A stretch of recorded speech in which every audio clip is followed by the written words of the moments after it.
बड़ा सुंदर प्रसंग है श्रीमद् भागवत जी का, बड़ा हृदय स्पर्शी प्रसंग है ये। कंस ने अपने मंत्री अक्रूर को बुलाया और अक्रूर को कहा कि तुम वृंदावन जाओ और जा करके नंद यशोदा दोनों को कहना कि मेरी भावनाओं में बड़ा बदलाव हुआ है और कृष्ण को भेज दें, यहाँ पर धनुष यज्ञ का सुंदर सा मेला होना है, हमारे भांजे आएंगे, आकर के देख लेंगे, दर्शन कर लेंगे। अक्रूर जी को पता चल गया कि ये बलराम और कृष्ण को मारना चाहता है, ये उनको धोखे से यहां बुला करके उनका विनाश करना चाहता है। पहले तो अक्रूर जी सभा में खड़े रहे, कुछ नहीं बोले। फिर एकदम कंस चिल्ला करके बोला, सुनते नहीं हो मैंने क्या कहा? वृंदावन जाओ, वहां से कृष्ण और बलराम को लेकर के आओ और जो मैंने कहा है वही जाकर के कहना उनको, अपनी तरफ से कोई बात मत कहना। श्री अक्रूर जी महाराज कहते हैं, इस दुष्ट पापी के हाथ से मरने से तो अच्छा है मैं भगवान को लेकर के आऊं और भगवान के सामने ही अपने प्राण त्यागूं। श्री रामचरितमानस का एक बड़ा सुंदर प्रसंग है। जब हनुमान जी महाराज विभीषण जी से मिले थे और विभीषण जी से मिलकर के थोड़ी मित्रता हुई, हनुमान जी महाराज कहते हैं, राम दूत मैं मात जानकी, मैं राम जी का दूत हूं, जानकी मेरी माता है। विभीषण जी को बताया तो विभीषण जी से पूछा हनुमान जी ने, एक बात बताओ तुम यहां रहते कैसे हो? ये राक्षस लोगों के बीच में तुम कैसे रहते हो? तब श्री विभीषण जी कहते हैं कि जैसे मुख के बीच में जिह्वा रहती है, मैं ऐसे इन राक्षसों के बीच में रहता हूं। लेकिन हनुमान जी महाराज, मेरा मन करता है कि अब मैं ये राज्य छोड़ के भगवान के श्री चरणों में चला चलूं, अंतिम समय भगवान के चरणों में बिताऊंगा। और आप सभी लोगों ने कथा सुनी है कि श्री विभीषण जी कहते हैं कि रावण के क्रोध से, रावण की लात से, रावण की तलवार से मरने से तो अच्छा है मैं भगवान के चरणों में जाकर के मरूं। और विभीषण जी ने रावण का राज्य त्याग दिया, भगवान के चरणों में आकर के रहने लगे। श्री अक्रूर जी महाराज कहते हैं कि इस दुष्ट के हाथों से मरने से अच्छा है मैं भगवान के श्री सम्मुख मरूं, वो अच्छा है। अब अक्रूर जी ने सुंदर सा रथ सजाया और रथ सजा करके मथुरा से प्रातःकाल निकले। निकल के संध्या होते होते, गोधूली बेला होते होते वृंदावन में पहुंचे और वृंदावन में पहुंच के संध्या का समय था, गौ माता को चरा करके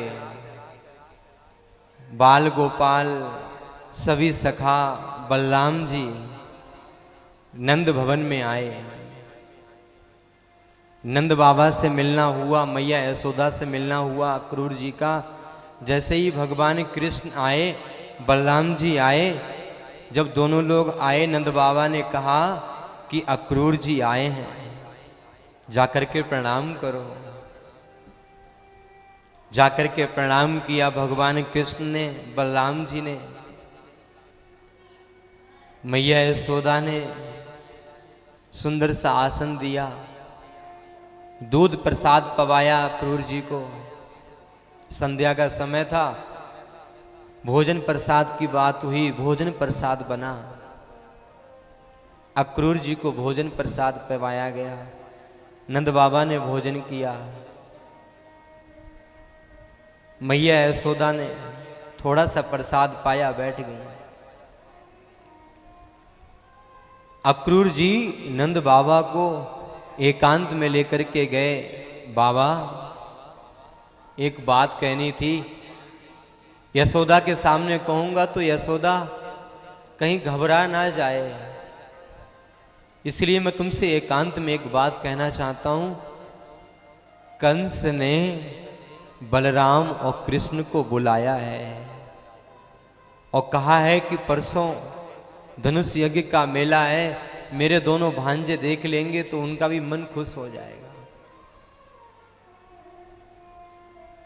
नंद बाबा ने जैसे ही सुना, नंद बाबा बिल्कुल सन्न हो गए। अरे भैया अक्रूर, तुम कैसी खबर लेकर के आए? उस कंस ने कितने उपाय ना किए हमारे कृष्ण बलराम को मारने के लिए, और तुम ये कहने के लिए आए कि मैं कृष्ण बलराम को तुम्हारे साथ भेज दूं, मथुरा भेज दूं तुम्हारे साथ। भैया, ये संदेश लेकर के तुम ना आते तो बहुत अच्छा होता। दूर बैठी मां यशोदा देख रही थी कि कोई गहरी चर्चा चल रही है। जैसे ही मां यशोदा ने कहा, क्या बात है, ऐसी कौन सी चर्चा है जो नंद बाबा बोल भी नहीं पा रहे हैं, बता भी नहीं पा रहे हैं? तब नंद बाबा अक्रूर जी आए पास में। कृष्ण बलराम बैठे हुए हैं, मैया यशोदा बैठी हैं, रात्रि का समय है, और उसी जगह पर श्री अक्रूर जी ने,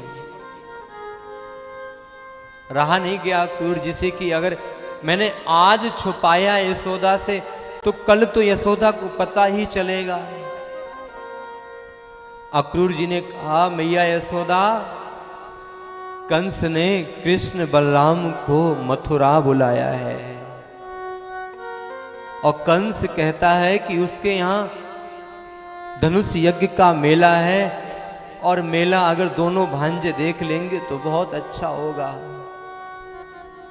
मैया यशोदा कहती है, अक्रूर जी तुमने सोच भी कैसे लिया, मैं अपने दोनों पुत्रों को काल के गाल में भेज दूंगी? मैं कभी नहीं भेज सकती अपने पुत्रों को। मैया यशोदा ने जैसे ही सुना, मैया यशोदा फपक फपक के रोने लगी। अक्रूर, ये नहीं हो सकता, मैं ये नहीं कर सकती, मैं अपने पुत्रों को भेज नहीं सकती। अरे जिन पुत्रों को पाने के लिए मैंने अपनी इतनी उम्र व्यतीत कर दी, इतनी अवस्था बीतने के बाद, चौथापन बीतने के बाद मुझे कृष्ण बलराम का सुख प्राप्त हुआ और कंस ने कोई क्षण नहीं छोड़ा, कोई पल नहीं छोड़ा मेरे लाल को मारने के लिए, और तुम ये कहने के लिए आए कि मैं अपने दोनों पुत्रों को कंस के पास भेज दूं? ये नहीं कर पाऊंगा। अक्रूर, तुम मेरे प्राण मांग लो, मैं अपने प्राण तुम्हें देने के लिए तैयार हूं। नंद बाबा कहते हैं, अक्रूर जी, यशोदा बड़ा प्रेम करती है कृष्ण से, एक पल भी कृष्ण के बिना रहना गवारा है यशोदा को। अरे अक्रूर, तुम कृष्ण को मांगने आए हो, जब कृष्ण गैया चराने जाते हैं तब एक एक पल, एक एक क्षण, एक एक युग के समान बीतता है मेरा, और तुम ये कहते हो मैं कृष्ण को तुम्हारे साथ भेज दूं? अक्रूर, तुम मेरे प्राण लेने के लिए आए हो, मेरे प्राण मत लेके जाओ, अगर हो सके तो मुझे ही लेके चलो, मैं कंस के आगे मरने के लिए तैयार हूं, लेकिन अपने प्यारे से कृष्ण को अपने से दूर नहीं कर सकते। मां यशोदा की आंखों से झर झर अश्रु बहने लगे। मां यशोदा ने झट से भगवान कृष्ण को पकड़ा, अपनी गोदी से लगा लिया। कृष्ण, तुम्हें जाने नहीं दूंगी यहां से। भगवान कृष्ण मैया के अंक से लिपट गए, जोर जोर से रोने लगे। मां, तुम मुझे इतना प्रेम करती हो, मैं तुम्हें छोड़ के कहीं नहीं जाऊंगा। मां, मैया यशोदा की आंखों से झरझर अश्रु बहते हैं। भगवान कृष्ण अपने नन्हे नन्हे हाथों से अपनी मैया यशोदा के आंसू को पोंछते हैं। मां, तुम व्याकुल मत होना, अगर मैं जाऊंगा भी तो नंद बाबा के साथ जाऊंगा। अक्रूर जी है ना, मुझे लेकर के जाएंगे। मैं कल जाऊंगा, परसों मेला देखूंगा, उसके अगले दिन मैया मैं वापस चला आऊंगा तुम्हारे पास। जैसे ही मैया ने इतना शब्द सुना कि कृष्ण तुम ये कहते हो कि तुम मुझसे दूर जाने के लिए, नहीं कृष्ण, जिस दिन मेरी आंखें बंद हो जाएं, मेरे तन से प्राण निकल जाएं, उस दिन तुम्हारा मन जहां करे तुम वहां चले जाना, लेकिन आज मुझे छोड़ के मत जाओ। मां अंधी ही क्यों ना हो, मां स्पर्श करके अपने पुत्र को पहचान लेती है। मां अंधी क्यों ना हो, अपनी पुत्र के आवाज से अपने पुत्र को पहचान लेती है कि ये मेरा खून है, मेरा पुत्र है। कृष्ण, तुम्हें पाने के लिए मैंने तुलसी मैया से कितनी प्रार्थना करी, तुम्हें पाने के लिए मैंने भगवान के कितने व्रत किए, और तुम इस अवस्था में मुझे प्राप्त हुए, आज तुम जाने के लिए कहते हो। मैं तुम्हारे चरणों में गिर करके कहती हूं कृष्ण, मुझे छोड़ के मत जाओ। अक्रूर जी से नंद बाबा कहते हैं यशोदा का हृदय कोमल है, इसलिए यशोदा रो रही है। कोई बात नहीं, प्रातः काल ले चलना कृष्ण को। अक्रूर जी जाकर के अपने बिस्तर पर विश्राम करने लगे। नंद बाबा चले गए, बलराम जी चले गए। रात के आधी रात के समय मां यशोदा एक खंबे से सर लगा करके बैठी है, रो रही है। बाल गोपाल बिस्तर पर लेटे थे। भगवान कृष्ण उठ करके आए, बिस्तर पे देखा, मैया मैया कहाँ है, मैया कहाँ है। दौड़े दौड़े पहुंचे, मैया एक खंबे से सर लगा करके रो रही है। मां यशोदा के पास पहुंचे, मैया को कहा, मैया तुम रोती क्यों। जब मैया के पास गए, मैया को जा करके अपने हृदय से लगाया, लगा करके लेकर के आए। मां मेरे पास लेटो। मां आज तुम्हारे हृदय के, तुम्हारे आंचल की छाया की मुझे बहुत आवश्यकता है। जब मां यशोदा को लेकर के आए, मां यशोदा के गले से लिपटकर भगवान कृष्ण लेट गए। मां यशोदा रो रही हैं, आंखों से झरझर अश्रु बह रहे हैं। मानो ये अश्रु कह रहे हैं कि आज की रात अंतिम है, आज के बाद कभी कृष्ण दोबारा मिलने वाले नहीं है यशोदा के लिए। आज के बाद कभी कृष्ण को अपनी बाहों में मां यशोदा नहीं भर पाएगी। मां यशोदा भगवान कृष्ण से कहती हैं कि कृष्ण मेरे सर पे हाथ रख के सच सच बताना, क्या तुम परसों आओगे। बिल्कुल सच बोलना कृष्ण, झूठ मत बोलना। भगवान कृष्ण का मुख स्तब्ध हो गया, जुबान से कोई वाणी बाहर नहीं निकली, कोई शब्द बाहर नहीं निकला। अब मां यशोदा समझ गई कृष्ण मुझसे झूठ बोल रहा है, मुझसे छुपा रहा है। अब तो मैया यशोदा और तेज से रोने लगी। ये बात पूरे ब्रजमंडल में फैल गई कि अक्रूर नाम का व्यक्ति आया है और कृष्ण बलराम को लेकर के जाएगा। प्रातःकाल अक्रूर जी ने रथ सजाया, भगवान को सुंदर सा मक्खन का प्रसाद मैया यशोदा ने पवाया।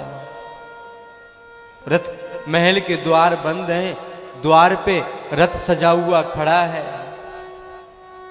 जब से ब्रजमंडल में ये बात आग की तरह फैली कि प्रातः काल कृष्ण बलराम चले जाएंगे मथुरा के लिए, आज तो गाय ने चारा भी नहीं खाया। जो छोटे छोटे बछड़े दौड़ते थे मां का दूध पीने के लिए, उन छोटे छोटे बछड़ों ने मां का दूध भी नहीं पिया। आज तो पूरे ब्रजमंडल में कहीं चूल्हा भी नहीं जला, किसी के यहां खाना भी नहीं बना। सभी गोपियां आ गई भगवान के द्वार पे कि आज कृष्ण को जाने नहीं देंगे यहां से। द्वार पे आई, अक्रूर जी ने रथ सजाया। रथ सजा करके जैसे ही द्वार खोला, द्वार पे क्या देखते हैं, हजारों गोपियां खड़ी हैं। जहां तक दृष्टि जाती है गोपियां खड़ी हैं दूर दूर। भगवान कृष्ण जब द्वार के बाहर आए, आकर के गोपियों के आगे हाथ जोड़ के कहते हैं कि मैं आज जा रहा हूं, कल वहां पे रुकूंगा और परसों तुम्हारे पास। गोपियां कहती हैं बिल्कुल नहीं कृष्ण, हम जानते हैं तुम बहुत बड़े छलिया हो, हमें पता है तुम कितने बड़े छलिया हो, तुम यहां से चले जाओगे दोबारा कभी वापस नहीं आओगे। कृष्ण हमें तुम्हारी बातें बहुत याद आती हैं। तुम हमसे क्या कहते थे कि हमेशा तुम्हारे साथ इस वृंदावन में रहेंगे, हमेशा तुम्हारे साथ महाराज करेंगे, तुम्हें बंसी की तान सुनाएंगे। वो सब तुम्हारे किए गए वादे कृष्ण झूठे हो गए। आज तुम हमें छोड़ के जाने लगे।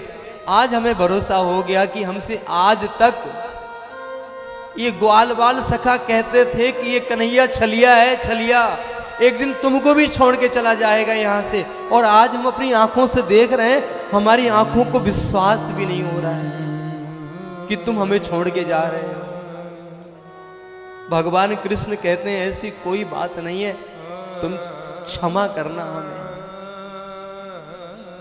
भक्त प्रेमियों, जब भगवान रथ पे बैठने के लिए चले, गोपियां रथ के आगे लेट गईं और आगे लेट कर कहती हैं कृष्ण अगर आज जाना है तो ये रथ हमारे ऊपर से निकल के जाएगा, तब जाना यहां से। जब रथ आगे से निकल के जाएगा तब जाना। भगवान रथ पे बैठे, उसी समय भगवान को क्या याद आया कि पूरी इस सभा में कहीं राधा रानी नहीं दिख रही है। राधा कहां है, राधा कहां है? भगवान रथ के नीचे उतरे, राधा राधा राधा। राधा रानी एक कोने में बैठी है कि आज मेरे प्रियतम मुझसे दूर जा रहे हैं, मुझे देखा नहीं जाएगा।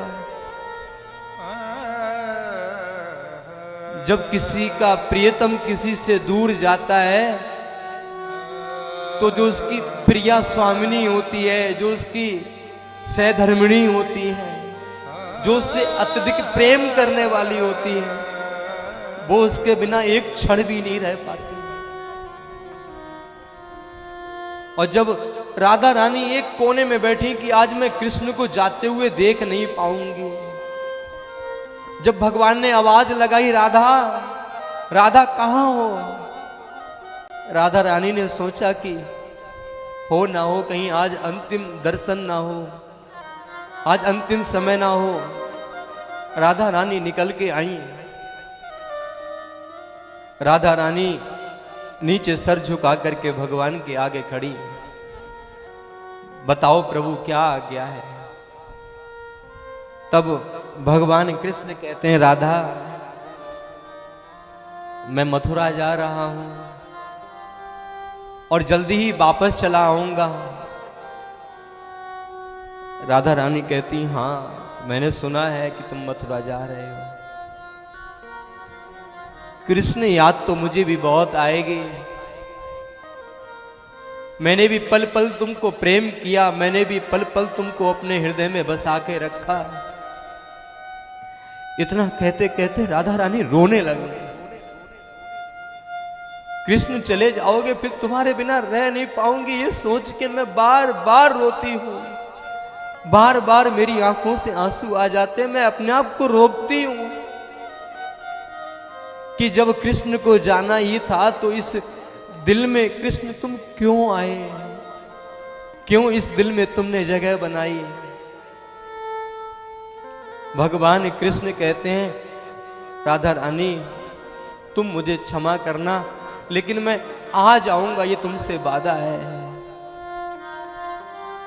भगवान कृष्ण रथ पे बैठने से पहले अपनी बांसुरी को निकाला और राधा रानी को कहा ये बांसुरी लो।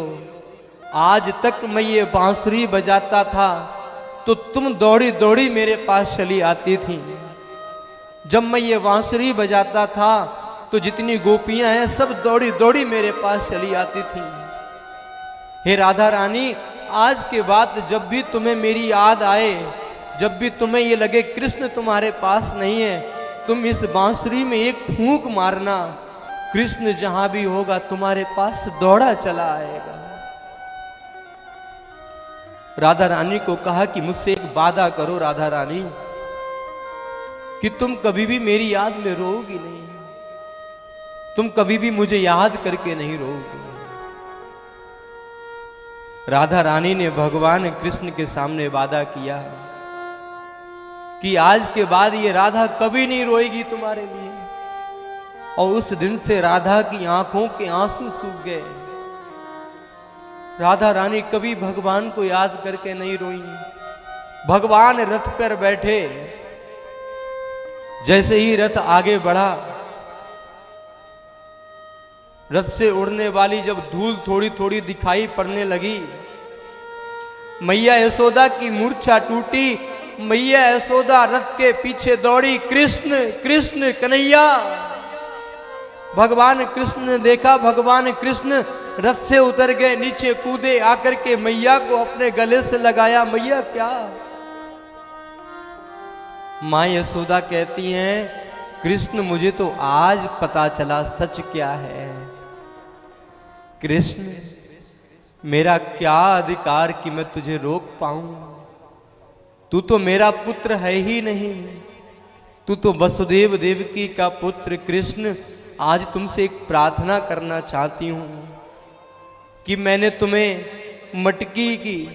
मटकी से मैंने तुम्हें बांधा, मैंने तुम्हें ओखल से बांधा, मैं तुम्हारे पीछे डंडा लेकर के दौड़ी, मैंने तुम्हारे कान को पकड़ा। कृष्ण हो सके तुम ये सब भूल जाना, इसको याद मत करना। भगवान कृष्ण कहते हैं मैया मैं जीवन में हर बात भूल जाऊं, लेकिन तुम्हारा प्रेम मैं कभी नहीं भूल सकता। मां यशोदा को प्रणाम करके भगवान कृष्ण रथ पर बैठे और रथ धीरे धीरे आगे बढ़ने लगा। सभी ब्रजवासी भगवान को निहारते रहे, देखते रहे और भगवान को कहते हैं जा रहे हो तो जाओ, जा रहे हो तो जाओ, ब्रज छोड़ कर सबका दिल तोड़ कर, प्रेम हमसा कन्हैया नहीं पाओगे, नहीं पाओगे। जा रहे हो तो जाओ, ब्रज छोड़ कर सबका दिल तोड़ कर, प्रेम हमसा कन्हैया नहीं पाओगे, नहीं पाओगे। जा रहे हो तो जाओ, ब्रज छोड़ कर।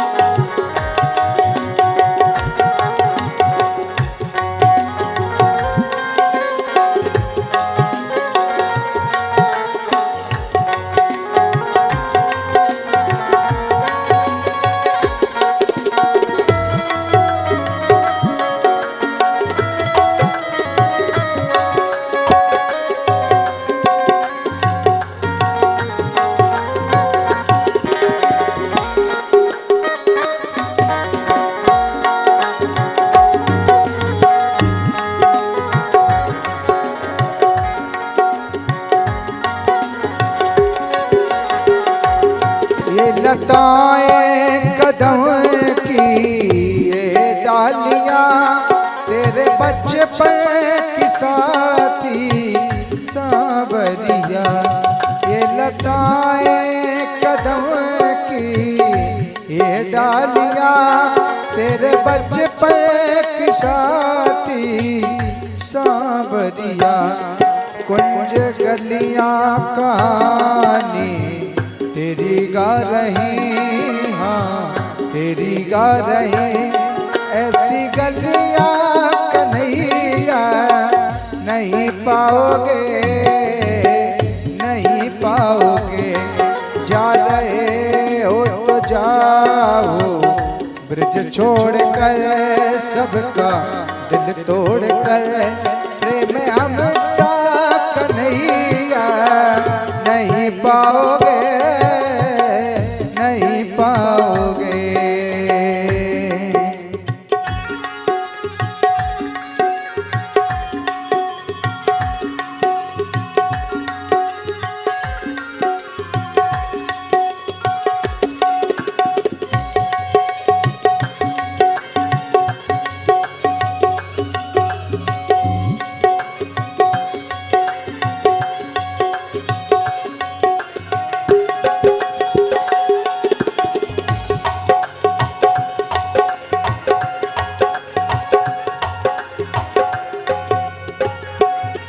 लेके ग्वालों को घर में आना तेरा, घर के छीके से माखन चुराना तेरा।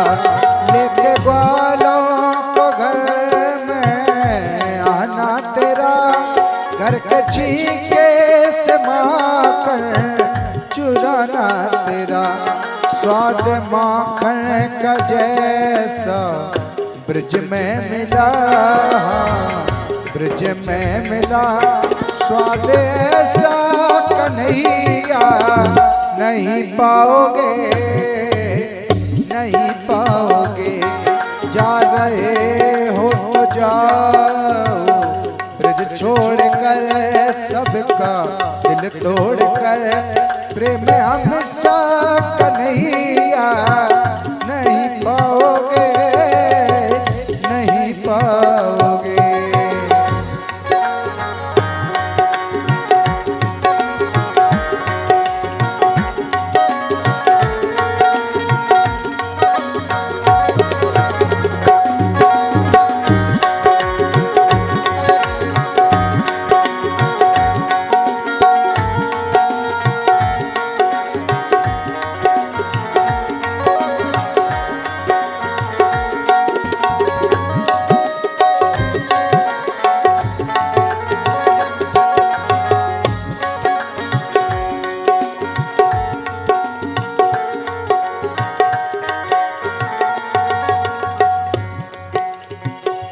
कितनी फोड़ी गगरियां पनघट पर, चीर किसके बचे श्याम प्यारे कहो।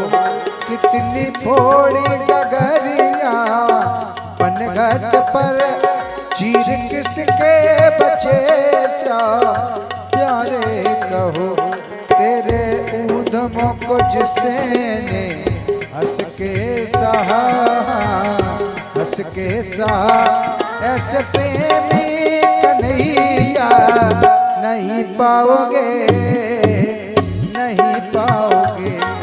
जा रहे हो तो जाओ ब्रज छोड़ कर, सबका दिल तोड़ कर। प्रेम हमसा कन्हैया नहीं पाओगे, नहीं पाओगे। नहीं पाओगे, नहीं पाओगे। सांवरा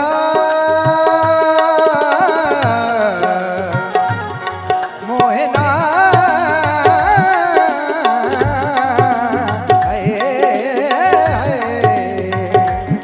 सांवरा मोहना कच्चे धागे सच्चे प्यार के न तोड़ना।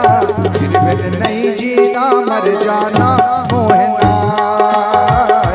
फिर बिन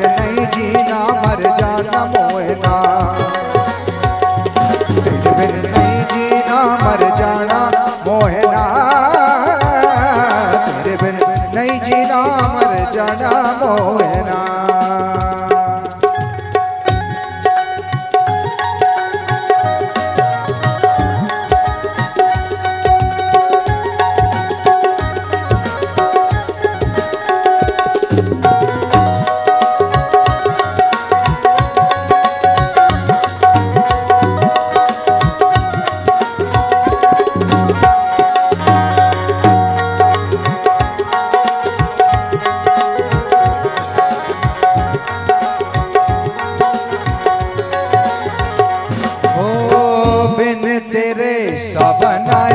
सा बनाया झूले पड़े झूले हमें झूल ना पाए। बिन तेरे सा बनाया झूले पड़े झूले हमें झूल ना पाए। दिल ने कभी तुझे याद किया ना हम तुम्हें भूल ना पाए। है तेरा इंतजार तू मिले एक बार मर के भी अब तेरा साथ नहीं छोड़ना। तेरे बिन नहीं जीना मर जाना मोहना। तेरे बिन नहीं जीना मर जाना मोहना। तेरे बिन नहीं जीना मर जाना मोहना। तेरे बिन नहीं जीना मर जाना मोहना। तेरे बिन नहीं जीना मर जाना मोहना। तेरे बिन नहीं जीना मर जाना मोहना। तेरे बिन नहीं जीना मर जाना मोहना। तेरे बिन नहीं जीना मर जाना मोहना। भगवान बैलगाड़ी पे बैठकर अक्रूर जी के साथ रथ पे बैठे और सभी ग्वाल बाल बैलगाड़ी पर बैठकर पूरी रात्रि वृंदावन से मथुरा की यात्रा करी।